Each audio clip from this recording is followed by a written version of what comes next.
Bonjour à tous et bienvenue dans cette nouvelle vidéo. Alors aujourd'hui, comme promis, on va parler entrepreneuriat. On va démarrer cette série de vidéos avec l'actif projet. Alors l'actif projet, qu'est-ce que c'est? Pour le comprendre, on va revenir un petit peu en arrière. En fait, en 2006, j'ai ouvert une micro-entreprise dans la photographie que j'ai fermée au mois de mars 2021. Puis comme je ne savais pas ce que j'allais faire ensuite, sur les conseils d'un ami, je me suis inscrite à Pôle emploi. Et oui, on peut s'inscrire à Pôle emploi même si l'on travaille, je ne le savais pas. Et donc, à ce moment-là, j'ai pris un premier rendez-vous avec une conseillère et c'est elle qui m'a proposé d'intégrer l'actif projet.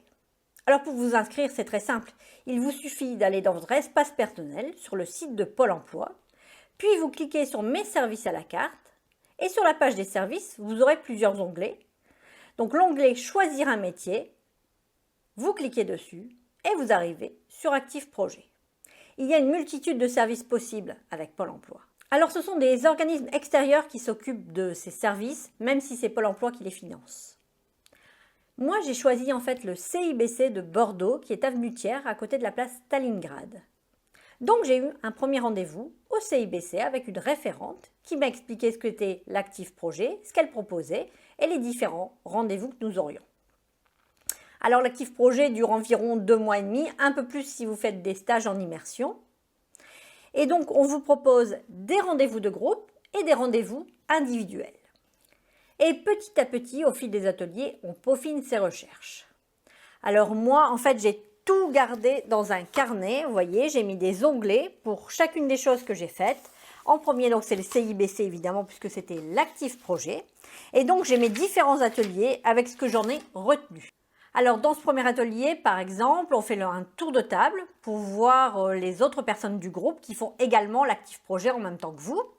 Ensuite, on a différents ateliers comme par exemple se connaître. Et là, vous allez lister en fait vos compétences et vos réussites dans la vie. Ensuite, on a un atelier pour explorer les métiers. Comme ça, grâce aux compétences que vous aurez listées dans l'atelier précédent, vous allez pouvoir trouver des métiers. Là-dessus aussi, le CIBC vous donne des sites qui vous permettent de recoupler les compétences avec les métiers. Une fois que vous aurez exploré tous vos métiers, il faudra donc définir votre projet.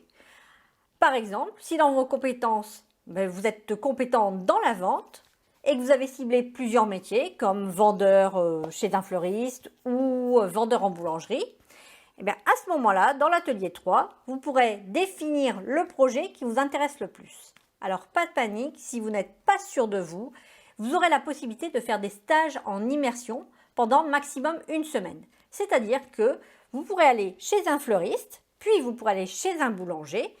Comme ça, vous serez immergé directement dans leur travail. Et comme ça vous permettra de voir si c'est exactement le métier que vous souhaitez faire.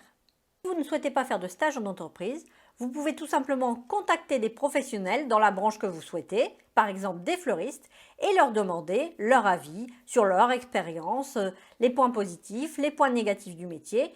Là aussi, vous serez renseigné. Moi, par exemple, j'ai appelé quelques coachs de vie et eux m'ont gentiment renseigné et ont répondu à mes questions. Je voulais d'ailleurs remercier Nathalie Collin qui a bien voulu répondre à mes questions.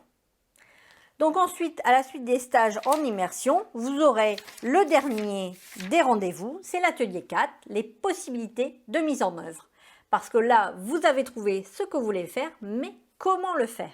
Vous allez voir si vous avez besoin d'une VAE, c'est-à-dire en fait une reconnaissance officielle de vos compétences. Vous allez voir aussi si vous avez besoin de cours, c'est-à-dire de retourner à l'école ou de faire une formation.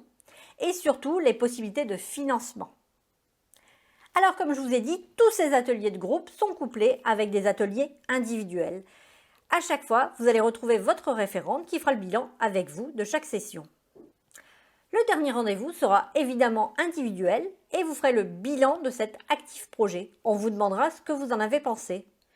Voilà, j'espère que cette vidéo vous a plu. La prochaine fois, on parlera de l'actif créa, qui est la suite logique de l'actif projet pour ceux qui veulent créer leur entreprise. N'hésitez pas à vous abonner à la chaîne si ce n'est pas déjà fait, à me laisser des commentaires sous la vidéo, des questions également, j'y répondrai avec plaisir.